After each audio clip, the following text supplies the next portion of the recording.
अगर आप हमारे चैनल पर नए हैं तो हमारे चैनल को सब्सक्राइब करें और बेल आइकन को दबाना बिल्कुल ना भूलें हमारे लेटेस्ट वीडियोस देखने के लिए।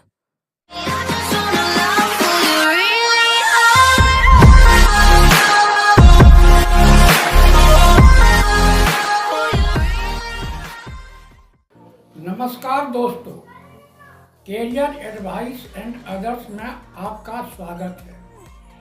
मैं नंद किशोर सिंह, पसराहा, खगड़िया, बिहार। आज आप लोगों को मैं कश्मीर के पुलवामा में हुए आतंकी हमले की पूरी जानकारी देने जा रहा हूँ।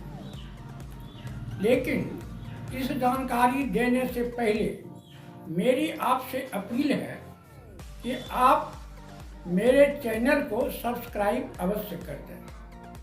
लाल इंक में सब्सक्राइब शब्द लिखा हुआ है, उसे आप उंगली से दबा दें, वह अपने आप सब्सक्राइब हो जाएगा। उसके बाद शेयर और लाइक भी कर दें। सब्सक्राइब इसलिए कर दें कि चूँकि यही मेरा रिवार्ड है। मैं बड़ी मेहनत से वीडियो बनाकर आपके समक्ष लाता हूँ और अच्छी अच्छी बातों की जानकारी देता हूँ। इसलिए आपका भी फर्ज होता है कि आप वीडियो सुनने के पहले या बाद में आप निश्चित रूप से सब्सक्राइब चैनल को कर दें। बिना सब्सक्राइब किए हुए न जाए। यहाँ तक कि मैं सिर्फ अपने ही वीडियो और चैनल को सब्सक्राइब करने के लिए नहीं कर रहा। आप जिनका भी वीडियो देखें, आप निश्चित रूप से उसके परिश्रम का जो फल है सब्सक्राइब करके अवश्य दे दें। खैर, मैं समझता हूँ अब आप लोग मेरी बातों को समझ गए होंगे। मैं अपने विषय पर आता हूँ। आपको मैंने जैसा कहा कि सीआरपी के जवान पर पाकिस्तानी आतंकवादियों के द्वारा हमला किया गया और यह हमला इतना जबरदस्त था कि इसमें लगभग 44 सीआरपीएफ के जवान मारे चले गए। आपको मैं यह जानकारी दे रहा हूं कि 14 फरवरी 19 के सुबह 3:30 बजे सीआरपीएफ जवानों को लेकर एक काफिला जम्मू से कश्मीर के लिए चला और इसमें करीब 2447 जवान इसमें सवार थे। और जब यह काफिला चला तो वह काफिला जब पुलवामा के पास आ गया तो वहां पर एक टाटा सुमो गाड़ी लगी हुई थी और वह काफिले का ही इंतजार कर रहा था।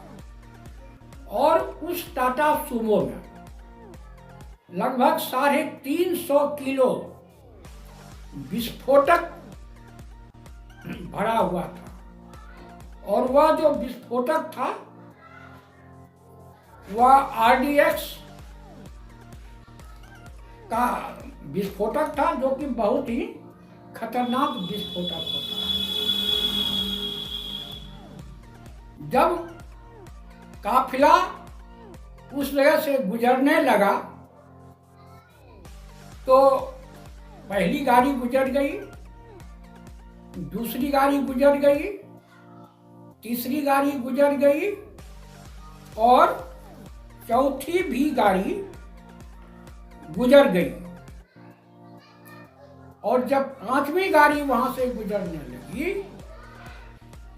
तो वह जो सुमो गाड़ी थे उसका जो चालक था वह आया और 5वीं गाड़ी से अपनी गाड़ी को टकरा दिया और टकराते ही एक जबरदस्त विस्फोट हुआ और उसमें सवार सभी सीआरपीएफ जवानों के चिथड़े उड़ गए, उनकी सबों की मौत हो गई और वह इतना विस्फोट इतना बड़ा था कि करीब 5-6 किलोमीटर के रेडियस में उसकी जबरदस्त आवाज सुनी गई और आसपास के मकान में जो खिड़की के जो शीशे थे वे चूर चूर हो गए, टूट के नीचे गिर गए। तो इस प्रकार आतंकवादियों ने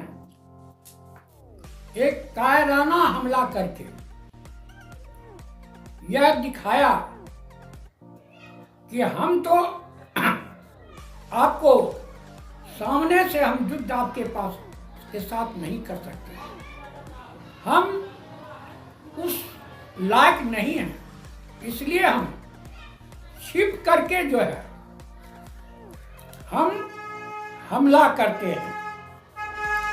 और जो वह आतंकवादी था उस गाड़ी में, उसका नाम था आतिल अहमद, जो आतंकवादी सरगना जो संगठन है जैश-ए-मोहम्मद, उसका वह आतंकवादी था और वह भी इस विस्फोट में उड़ गया। यह एक बिल्कुल यह जो आत्मघाती हमला था। तो इस प्रकार हमारे 40 जवान या कहिए 44 जवान, एक 5वें नंबर की गाड़ी में 42 जवान सवार थे, सभी गाड़ी में लगभग इतने ही थे। वो 42 जवान तो बिल्कुल ही उसकी मौत हो गई और उसके जो पीछे की गाड़ी थी उसके बहुत से जवान घायल हो गए और उसके 2 सीआरपीएफ जवानों की भी मौत हो गई। यह खबर जब अपने देश भारत के आम लोगों को जानकारी मिली तो सारा देश गुस्से में उभर पड़ा और उन सभी शहीदों को भावभीनी श्रद्धांजलि भी दी। लेकिन सारा देश गुस्से में अभी भी है और सारा देश चाहता है कि पाकिस्तान ने जो यह गलती की है उसकी सजा उसे अवश्य मिलनी चाहिए। जनता की आवाज को सुन करके हमारे माननीय प्रधानमंत्री मोदी जी यह निर्णय लिए और उन्होंने अपनी सेनाओं को यह छूट दे दी कि आप लोग जहां चाहें आतंकवादी को घुस करके मारें, चाहे वह जगह कहीं भी हो।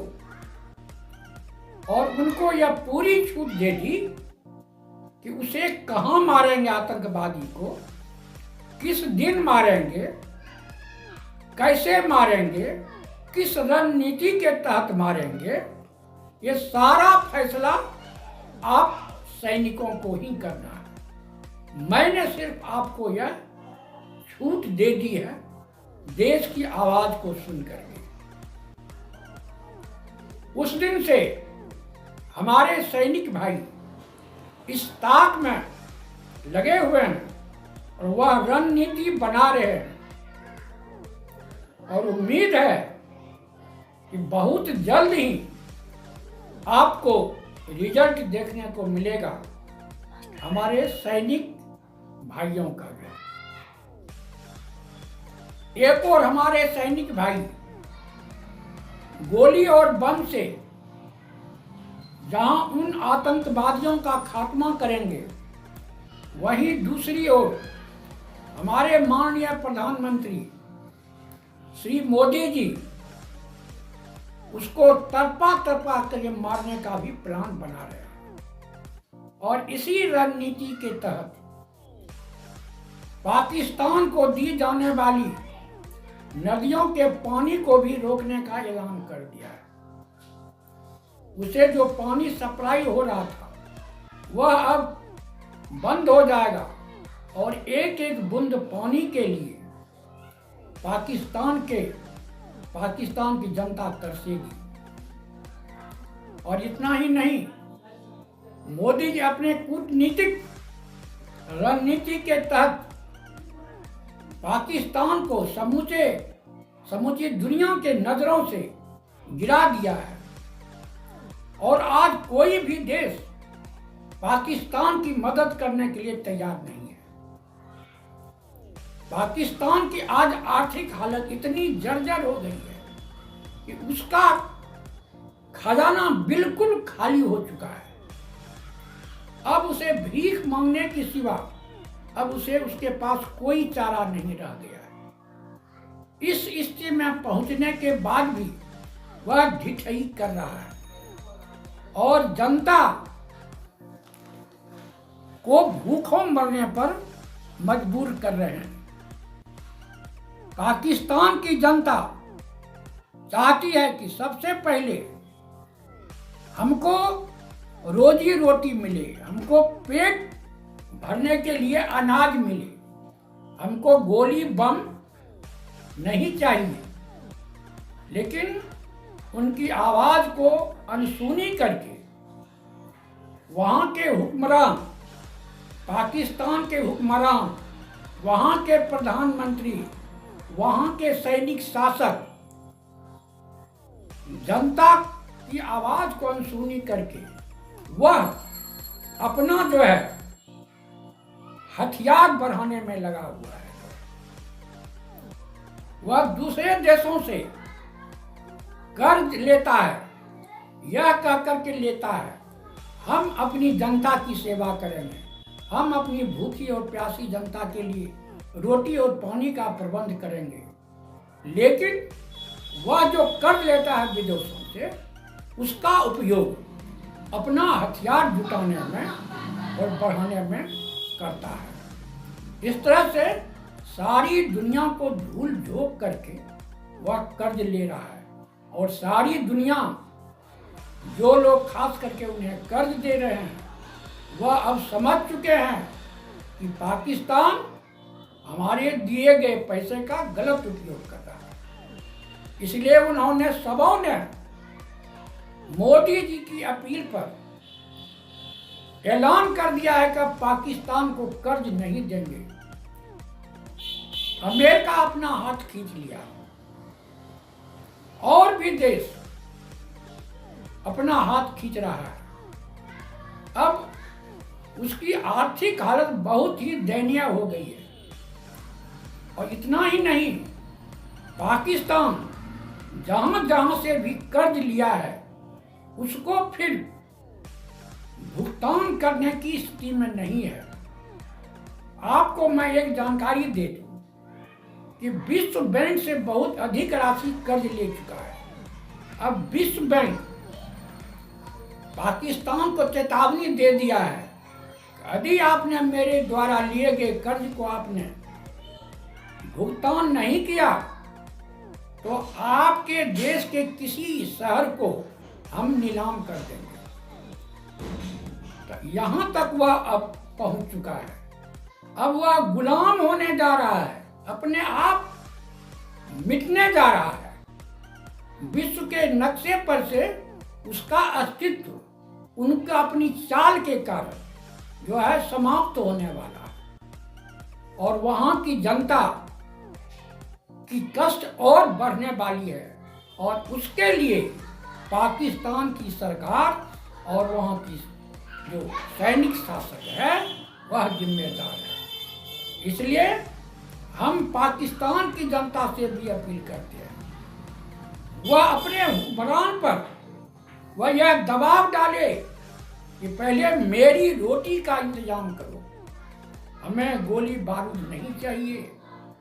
यदि उनकी सरकार, सैनिक शासक ऐसा नहीं करती है तो आम जनता उसके विरुद्ध में आवाज उठाए, आंदोलन छेड़े।